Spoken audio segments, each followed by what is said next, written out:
Total कंकाल तंत्र के बारे में पढ़ेंगे कि शरीर में कितने कंकाल होते हैं, 206 हड्डियां कहाँ होती हैं और किसके कितने नाम होते हैं, बाह्य कंकाल किसे कहते हैं, आंतरिक कंकाल किसे कहते हैं, इस सब में आपको कंप्लीट जानकारी दे देंगे। आपको शरीर की 206 हड्डियों के नाम वैसे ही याद हो जाएंगे जैसे आपको अपना नाम याद है। आप मुर्दा है तो भी समझ जाएंगे, जिंदा है तो कोई बातें नहीं। देखिए कंकाल क्या होता है, हड्डियों के समूह को हम स्केलेटन या कंकाल के नाम से जानते हैं। कंकाल का काम क्या होता है, हमारे शरीर को एक ढांचा देता है। सपोज कीजिए कि अगर हमारे शरीर में कंकाल नहीं रहता तो हम खड़ा नहीं हो पाते। आप हमारे पैर पे अगर खूब जोर से मार दीजिएगा बांस से तो पैर की हड्डी टूटेगी, तो कंकाल टूट गया, अब हम खड़ा नहीं हो पाएंगे। तो खड़ा रखने में, सीधा आपको आकार देने में, एक शेप ढांचा देने में आपका मदद करता है कंकाल।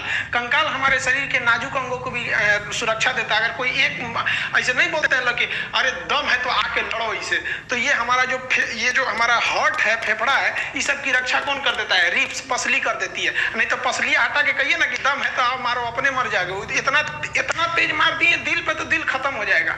तो ये हमें रक्षा भी देता है और एक आकार भी प्रदान करता है। कंकाल दो तरह से होता है, एक होता है शरीर के अंदर कंकाल, एक होता है शरीर के बाहर कंकाल। तो जो शरीर के बाहर रहते हैं उसे हम एक्सियल स्केलेटन कहते हैं, बाह्य कंकाल। और जैसे हम लोग के शरीर के अंदर है तो हम कहते हैं आंतरिक कंकाल। जैसे ये भाई साहब को देखिए, इसके नीला नीला इसका मांस दिख रहा है, कलर ऐसे बना दिए, लेकिन इसका कंकाल इसके अंदर है। कुछ ऐसे भी जीव होते हैं जिनका कंकाल बाहर होता है। आप इन जीवों को देखेंगे तो इनके शरीर का कंकाल बाहर है। जितने कीड़े मकोड़े होते हैं ना, इंसेक्ट जिन्हें कहा जाता है, उनका जो कंकाल होता है बाहर होता है। मोलस्का वाले का भी कंकाल बाहर होता है। ये हम मोलस्का पढ़ाएंगे जब फाइलम बताएंगे तब। आप एग्जांपल देखिए, स्नेल टाइप का, इसको घोंगा बोलते हैं, देहात में दोहना बोलते हैं। पानी में ये रहता है, इसका कंकाल बाहर होता है। जब देखता है कोई नहीं है ना तो उसमें से निकल के थोड़ा बड़ा कुछ घास घास खा लेता है, फिर छिप जाता है। लोग इसको ना गठिया की बीमारी में इसकी दवा भी बनाई जाती है। आप इसको देखे होंगे। आप इस तरह से कौड़ी देखे होंगे। कौड़ी क्या होता है भाई, पहले जमाने में शंख के समय छोटे छोटे होते थे, इसे कौड़ी कहा जाता था। ये जीव होते थे, ये जल में पाए जाते थे, नदी समुद्र में पाए जाते थे। ये कौड़ी, ये जब मर जाते थे तो इनके अंदर का मांस सड़ के बाहर चला जाता था और केवल इनका खोखला यानी बाहर वाला कंकाल बच जाता था, जिसे हम रुपया के रूप में इस्तेमाल करते थे। आज भी ये कहावत है, जब आप किसी को एक भी रुपया नहीं देना चाहते हैं तो आप कहते हैं कि तुम्हें हम फूटी कौड़ी भी नहीं देंगे, क्योंकि कौड़ी जब फूट जाती थी तो इसकी वैल्यू खत्म हो जाता था। जैसे एक का सिक्का है, उसको तोड़ दीजिएगा या नोट फाड़ दीजिएगा तो वैल्यू खत्म हो जाती है, वैसे ये कौड़ी, ये क्या है, जीव है, सब समुद्री जीव। इस तरह का आप सीप वगैरह देखे होंगे, बालू वगैरह में नदी के किनारे मिलते हैं, सब सीप वगैरह, ये जीव होते हैं। शंख क्या होता है, जो शंख हम लोग बजाते हैं, शंख भी एक जीव है, समुद्री जीव है, जल में पाया जाता है। जब वो मर जाता है तो उसका मांस सड़ के चला जाता है, बाहर का कंकाल बच जाता है, तो उसे हम बाह्य कंकाल कहते हैं। जितने कीड़े मकोड़े रहेंगे बाह्य कंकाल। जैसे बिच्छू जो होता है ना, बिच्छू में भी बाह्य कंकाल पाया जाता है। आप अगर बिच्छू को टच करिएगा तो कड़ा लगेगा वहां पर, अब जिंदे में मत टच कर दीजिएगा नहीं तो आपको कड़ा कर देगा वो। तो ये बाह्य कंकाल होते हैं, इनके शरीर में ये थोड़ी मदद करता है। जितने भी इंसेक्ट है, खटमल को मारिएगा ना, ऐसे खटमल मारिएगा तो देखिएगा ना कड़ा लगता है। मच्छर वगैरह जितने होते हैं, आपको मच्छर काटेगा, ऐसे मच्छर मारिएगा ना तो देखिएगा कभी कभी मच्छरवा का यहाँ फोटोकॉपी हो जाता है और मच्छरवा भाग जाता है, कहता है मार रहा है, सूत जो तो फिर आके काटेंगे। क्यों? क्योंकि उसके बाहर कंकाल होता है। लेकिन मच्छर इतना छोटा है, औकाते भर ना उसकी भी मजबूती रहेगी, क्या बुलेट प्रूफ थोड़े ना हो जाएगा, छोटा है लेकिन फिर भी उसकी रक्षा करता है। आप देखेंगे मधुमक्खी वगैरह या पीला रंग का जो हाड़ा होते हैं सर, अगर वो घूम के आते हैं, आप किताब से इसे मारिएगा, झाड़ू से मारिएगा तो दब उब जाते हैं सही से, और फिर आप जाएंगे तो उठ के भाग जाते हैं सर, क्योंकि उनका कंकाल बाहर का होता है, वो अंदर रक्षा कर देता है। जैसे आप कॉकरोच को देखिएगा, कॉकरोच को इसे मार दीजिएगा, पैर और से कूच काट दीजिएगा तो ऐसे टेंट टाड़ के हो जाएगा, अंदर ऐसे देखेगा ससुरा कचर दिया हमको, अब चल जाएंगे तो चल जाएगा, मार के तोड़ दिया हड्डी मेरा, और उधर कोना वोना में जाएगा, एक दो दिन में अपने से ठीक होके मुरुक तुरुक जाता है तो सही हो जाता है। तो ये सब जो था, चींटी को भी देखिएगा, आप चींटी को मसलिएगा ना तो हल्का कड़ा लगेगा, आपको मांस टाइप का नहीं लगेगा, थोड़ा थोड़ा कड़ा लगेगा। अब चींटी इतनी छोटी ही होती है कि वो कितना मजबूती दे सकती है, लेकिन अपने हिसाब से सुग्गा उगा को पकड़िएगा। ये सब क्या है, सब जितने जीव होते हैं सर, जो छोटे मोटे कीड़े होते हैं, इनकी रक्षा कैसे किया जाएगा, ये सबको पता है कि हमारी रक्षा कोई नहीं करने वाला है, ना हमारे को पहनने के लिए कपड़ा रहेगा ना कुछ, इसलिए ये लोग क्या है लोग भाई, तो ये बाह्य कंकाल वाले होते हैं, छोटे मोटे इंसेक्ट। इन लोगों को देखिएगा तो ये कौन सा है भाई, ये था आंतरिक कंकाल है, यानी इंडो स्केलेटन है। इनका जो कंकाल तंत्र है, स्केलेटन है, इनके शरीर के अंदर है। अब गाय, बत्तख, मुर्गा, मुर्गी, सुअर, ये जितने हैं सब इनके शरीर के अंदर कंकाल होता है। अब ऐसे थोड़ी ना देखेंगे कि शरीर के बाहर इनका कंकाल है, इनके बाहर केवल एक सींग आपको भले मिलेगा। मुर्गी का हड्डी कहाँ रहता है, बार बार आता है, मुर्गी काटेंगे चिकन उकन तब ना अंदर हड्डी वगैरह रहता है। तो ये जितने भी चीज देख रहे हैं ये हम लोग किस में आ जाएंगे, हम लोग आंतरिक कंकाल में आ जाएंगे। हमारे लिए सबसे पहले रक्षा हमारा चमड़ा करता है, ये धूल कण को रोक देता है, उसके बाद मांस करता है, उसके बाद हड्डी करता है। तो हम लोग को कई तरह से है, तो हम लोग जो होते हैं आंतरिक कंकाल में आते हैं। इस तरह से आप अगल बगल के जीव को देखिए और पता कीजिए कि वो आंतरिक कंकाल है कि बाह्य कंकाल है। अब एक बात बताइए, जो टर्टल होता है कछुआ, इस कछुआ कौन कंकाल होता है? तो ध्यान से समझिए, इसमें दोनों कंकाल होता है। ये जो इसका जो पीठ है, ये जो पीठ वाला हिस्सा, ये है आपका बाह्य कंकाल, इसके बाहर कंकाल है। लेकिन जो ये थुथुर निकाला है ना, इसका ये जो थुथुर है ये आंतरिक कंकाल है। और जो इसका गोड़ है, गोड़ वगैरह, जो इसका लेंगरी समझते हैं, पूंछ, तो पूंछ जो है ना इसका लेंगरी, तो पूंछ में भी आंतरिक कंकाल है।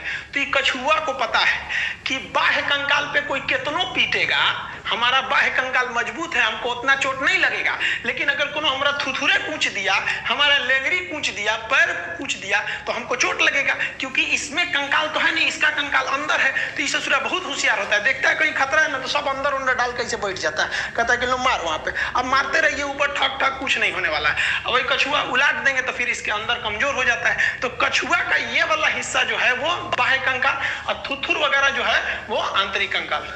अब इस कंकाल जो बना किससे रहता है, तो हमारा जो कंकाल बना होता है वो हड्डी का बना होता है और एक कमजोर हड्डी का बना होता है। तो हड्डी को हम बोलते हैं बोन, और कमजोर हड्डी को बोलते हैं हम लोग कार्टिलेज। उसे हम लोग कहते हैं उप अस्थि। अस्थि नहीं, अस्थि से कम है तो उसे कहते हैं उप अस्थि। जैसे राष्ट्रपति से कम रहेगा तो उप राष्ट्रपति, वैसे अस्थि यानी हड्डी से कम रहेगा तो उप अस्थि। तो हड्डी और बोन, देखिए जो हड्डी होती है बोन, ये जो होता है कैल्शियम कार्बोनेट होता है और इसमें कैल्शियम फास्फेट भी मिला रहता है, और इसमें जो होती है ओसिन प्रोटीन पाया जाता है। कैल्शियम कार्बोनेट की वजह से ये बहुत हार्ड होता है। जबकि आप ये ब्लू कलर वाला हिस्सा देख रहे हैं ना, ये क्या चीज है, हमारा कार्टिलेज है। इसमें कैल्शियम कार्बोनेट नहीं पाया जाता है, इसमें कैल्शियम फास्फेट पाया जाता है। कैल्शियम फास्फेट पाए जाने की वजह से ये सॉफ्ट हो जाता है। अगर इसी में कैल्शियम कार्बोनेट भी पाया जाता तो ये काफी हार्ड हो जाता है। अब कहेगा कार्टिलेज में कौन सा प्रोटीन पाया जाता है, तो कार्टिलेज में कांड्रीन प्रोटीन पाया जाता है, जबकि हमारी हड्डी में ओसिन प्रोटीन पाया जाता है। हड्डी जो होती है इसमें फास्फोरस भी होता है, कैल्शियम फास्फेट की मात्रा, इसीलिए चीता जब जलाया जाता है, तो अर्थी जब जलाया जाता है चीता में ना, तो चीता में आग आराम से लग जाती है, क्योंकि माचिस के ऊपर भी क्या पाया जाता है, फास्फोरस। अब शरीर में फास्फोरस, अब जिसके शरीर में फास्फोरस की मात्रा पर्याप्त रहेगी उसका चीता आराम से धधक जाएगा, और किसी में फास्फोरस की कमी रहेगी तो उसको उतना अच्छा से नहीं धधकेगा, तो लोग कहेंगे बहुत बड़का पापी है। अरे भाई पापी कौन सी है, बेचारा खाया पिया नहीं था, फास्फोरस की कमी हो गई थी तो उसको पापी बोलो। खैर ये सब अलग चीज है। ये शरीर में फास्फोरस की मात्रा रहती है हड्डियों में। तो हड्डी और कार्टिलेज समझ गए। अब ये जो हड्डी, ये कार्टिलेज आप भी देखे होंगे, चिकन उकन खाए होंगे तो हड्डियां जो होता है ना, ये कार्टिलेज, ये बड़ी हड्डियों के नोक पर पाया जाता है। लेग पीस वगैरह खाएंगे ना तो थूर थार के नहीं आदमी खा जाता है, वो क्या खा जाता है, कार्टिलेज। ये कान पे क्या होता है, कार्टिलेज होता है कान पे। देखिएगा ना महिला सब कान छेदवा लेती है सर, नीचे वाला जो छेदवाती है सर, चलो समझ में आता है, ये पूरा छेदवा देती है सर। अरे भाई घर वालों को क्या जाता है, 200 रुपया में छेदाता है, ये तो टेंशन उसको है ना जो उसको ले जाएगा, उसको पहनाना पड़ेगा उसमें। तो ये जो कान है ना, ये क्या है, कार्टिलेज है। नाक क्या है, कार्टिलेज है।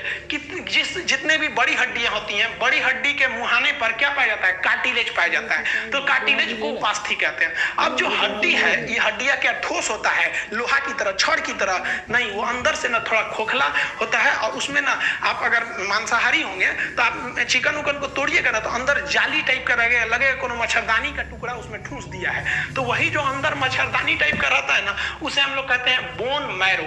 इसे हम हिंदी में कहते हैं अस्थि मज्जा। ये अस्थि मज्जा बहुत महत्वपूर्ण भूमिका निभाता है। कभी कभी इसी में कैंसर हो जाते हैं, तो बीमारी है तो कहीं हो सकता है। तो ये बोन मैरो का काम क्या होता है, ये ब्लड को बनाता है। ब्लड का निर्माण कहाँ होता है, बोन मैरो में। हालांकि जब बच्चा पेट में रहता है तो उसे भ्रूण कहते हैं, एम्ब्रॉय, उसके अंदर लीवर के मेसोडर्म में होता है। तो जब हम लोग वयस्क हो जाते हैं ना, तो हम लोग की हड्डी के अंदर ही ब्लड बनता है। ब्लड का मुख्य भाग क्या हो जाता है भाई, आरबीसी डब्ल्यूबीसी। कहेगा आरबीसी कहाँ बनेगा, बोन मैरो में, डब्ल्यूबीसी बोन मैरो में, ब्लड कहाँ बनेगा, बोन मैरो में। इन हड्डियों के समूह को ही हम कंकाल कहते हैं, कंकाल तंत्र। अब ये जो हमारे शरीर में 206 हड्डियां हैं, इसको अभी हम समझेंगे 206 होती है कि 208 की, 270 की, 300, ये बाद में बताएंगे। अभी जो हमारा शरीर का कंकाल है, जो वयस्क मानव होती है, इसमें 206 हड्डियां होती हैं। इन 206 हड्डियों को दो भाग में बांटते हैं। एक होता है एपेंडिकुलर, जिसे कहते हैं उपांगी। एपेंडिकुलर हड्डी उसे कहते हैं जो शरीर के बाहर होती है, पकड़ने चलने फिरने का काम करती है, किसी की रक्षा नहीं करती है। तो ये हो गया एपेंडिकुलर। इसमें रेड कलर का दिख रहा है, जैसे ये हाथ है,